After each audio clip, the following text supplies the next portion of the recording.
Hey, what's up everybody? My Carbon Yeezys came in. I thought we'd do a little bit of a comparison between the Zions and the Carbons just to see the difference.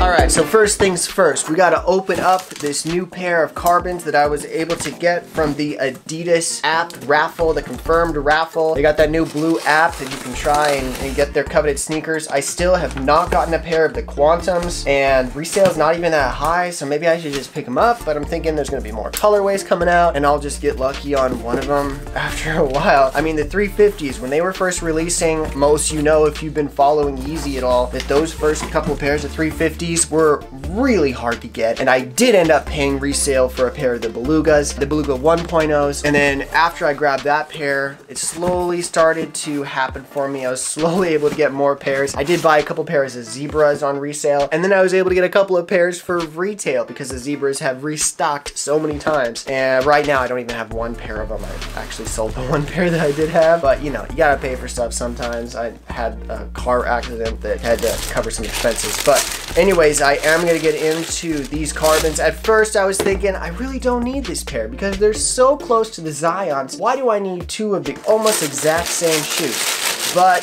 then last second, I decided, all right, I'll just enter the Adidas raffle. We'll see if I get them, and then, you know, check them out. The Carbons I did pay resale for, so I got these Carbons quite a bit later, and I'll just grab one of them out. But really, they are quite different in color. The Zions are basically a brown, and the Carbons are more like a carbon, like a gray, I guess, or a slate blue gray sort of a thing. But if we get one of each of them out, besides the laces being totally different because you've got the new lace style that Kanye is doing with tying them together, which is cool. Just rock them not super tight, especially if I buy the 10.5, which is my size. But if you look real closely, the soles are a different color. You know, they totally have different style vibes. These Zions really have almost a maroon in them, but I think it is actually brown. It just looks closely like a maroon, but I guess in pictures or whatnot, people might think that they're almost the same shoe, but next to each other, I mean, honestly, those look super different, totally different. The Zions, though, I am really excited to have these. I mean, I did pay resale for them, so you know that I really like them. They just look like they'd be good with every single pair of jeans out there. But yeah, let's go ahead and we'll do some close-up shots of these two so you can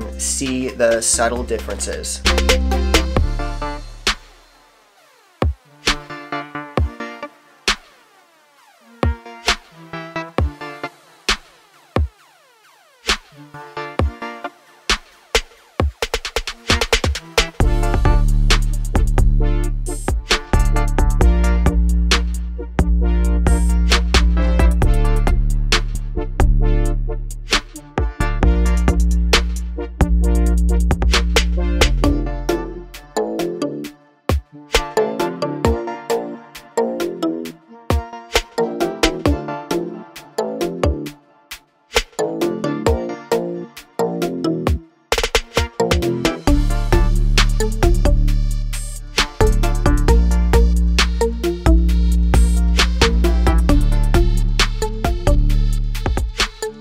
Now I do want to go over the shoe a little bit. You do have your Boost midsole inside of here. Really nice cushioning. Lasts quite a while for somebody who's lighter weight. I mean, from my experience, Boost stays pretty nice for a long time. I mean, I've got these Boost ATRs. These came out a few years back. I wear them for work and the Boost still feels really nice. I've got these Ultra Boost STs for that support. I've almost worn the rubbers down on these. The Boost still feels great on those. I'm 6'1", about 140 pounds, so I mean, I'm pretty light on my shoes pretty much. But yeah, so you have that Boost in there. It is caged in, so it's not quite as squishy, but this cage I feel like has gotten a little bit softer over the years. I don't know, maybe that's just me, but I feel like the newer ones or the newer 350s are a little bit squishier or softer in general. And you do have this full prime knit upper, basically a knit material that's really strong. It doesn't fray super fast. All of my Yeezys that I've had for a few years, or I had for a while, that upper stayed really nice. The only thing is the stitch stitch line around this collar. After a while, this starts to come undone, and so on my Belugas that did happen. It started to come undone. But yeah, with this pair you do have a lot of breathability all throughout here. There's a whole bunch of holes basically in here sewn in to give you some ventilation along this part here, and then obviously this whole section here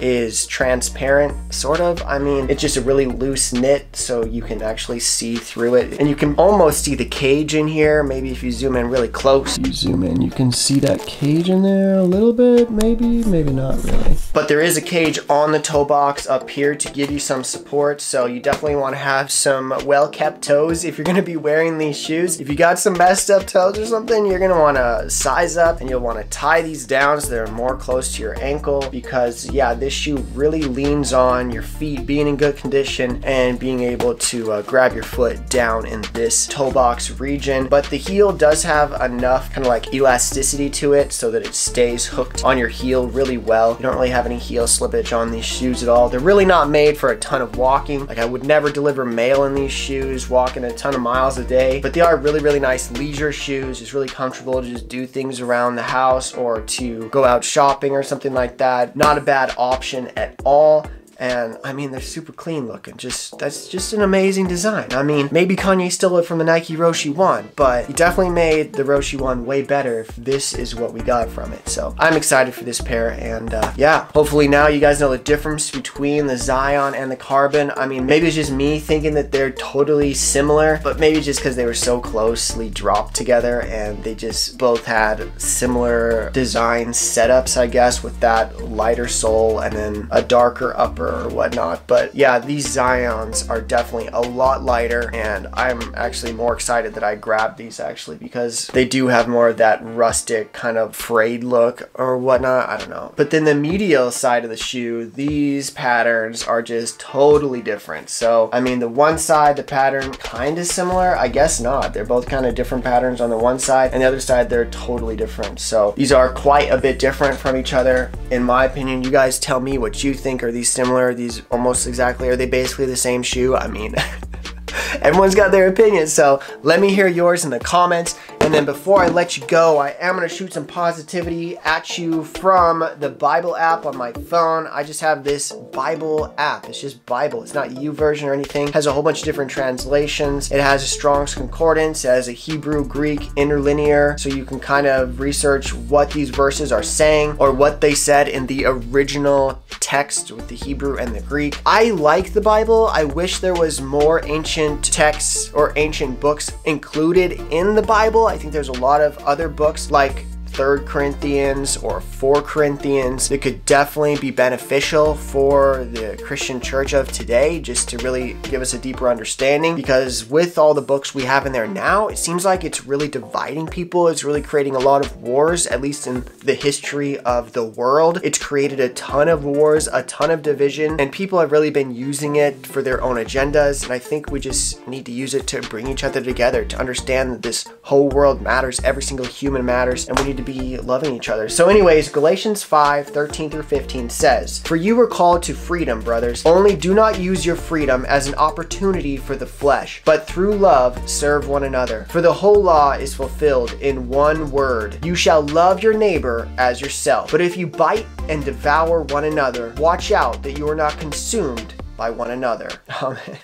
He's just giving us a warning for the future. Paul is, in his letter to Galatians, #1 goal, love each other, care about each other, go out of your way to help each other out, which is what my channel is all about. I started this channel wanting to just follow the life of Jesus and try and live the way that he lived, or, you know, help teach other people around the world the way that Jesus lived and the way that he taught, and how we can exemplify the type of person he wanted to try and create. And really, it was about just loving and accepting everybody and not judging people for things that they've done bad, or putting people down or in marginalized groups because they are different from your family. It's like, no, let's accept everybody as our own kin, as our own family. And so that's a community I want to build. Help me build it. Let's go out of our way, everybody around us. Let's try and uplift people, make people more positive by being positive to them so it can rub off of us onto them and they can start spreading it as well. And when people come at you with bad attitudes and whatnot, don't let that stop you. Like, totally remember to keep your focus, keep that paradise in mind, that we can create a world where people are in full harmony with each other and just looking out for one another's best interests. So anyways, I love you all, and thanks for keeping up, and I'll see you in the next one. Peace.